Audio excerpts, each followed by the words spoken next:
টিনটিনের রকমারি ব্লগে সবাইকে স্বাগত। এই দেখো টিনটিন মুখ ঘুরিয়ে বসে আছে। টিনটিন, ও টিনটিন, এ হচ্ছে আমার টিনটিন, যার অ্যাকচুয়াল চ্যানেল।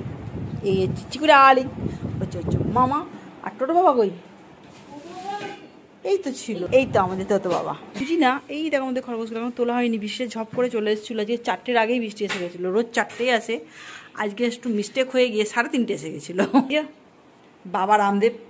আজকে এই বর্ষাকাল, মোটামুটি ধরো শ্রাবণ মাস মানে বর্ষাকাল, তো আমি একটা মিষ্টি বানাই। হ্যাঁ, দেখি তোমরা বানিয়ে খেয়ে আমাকে বলবে কেমন হয়েছে। তার জন্য কী কী লাগবে বলো তো? নারকেল বলেছিল, ভাজা নারকেল দিতে। তো আমার কাছে কয়েকটা নাড়ু ছিল, বেশ কয়েক মাস হয়ে গেছিলো, যেন ভাবছি নাড়ুটা দিয়ে দেবো। তোমরা নারকেল দিতে পারো, ওটা নারকেলেরই নাড়ু। এই যে কটা বাদাম দিচ্ছি। সুজি লাগবে 1 বাটি। এই যে 1 বাটি সুজি ঢাললাম এতে। আচ্ছা, এই 1 বাটি আটা বা ময়দা, 1 বাটি হচ্ছে আটা।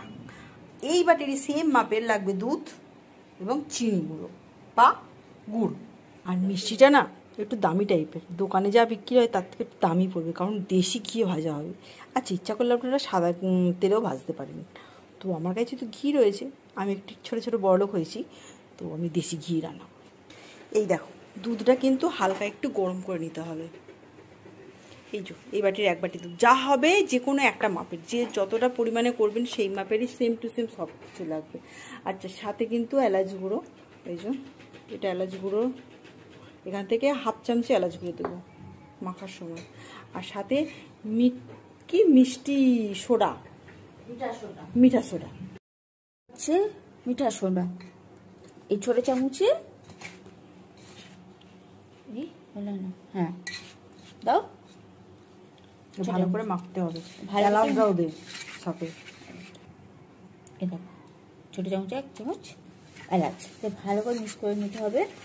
এটা কিন্তু ঘি দেওয়া আছে কিন্তু, ঠিক আছে, ভালো করে মিক্স করে নিতে হবে। দিয়ে এবার যে দেখো এরকম হবে, এরকম ঝরঝরে টাইপের হয়েছে। এবার দুধটা দিয়ে এটা ভালো করে মিক্স করতে হবে।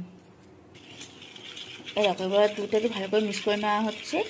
এটা 1 থেকে 2 ঘন্টা রাখলেই হবে। 1 ঘন্টা রাখলেই হবে। দেখবে 1 ঘন্টা পর দেখবে পুরো টেনে নেবে সুজিটা। সুজিটা ভেজার জন্য। হ্যাঁ, ট্রাই করে রেখে দিই। এবার চিকন হ্যাংলামি লাল পড়বে। ও কি রান্নাঘর মানেই ওর কাছে খাবার, স্পেশাল খাবার, তাই তো? সত্যি সত্যি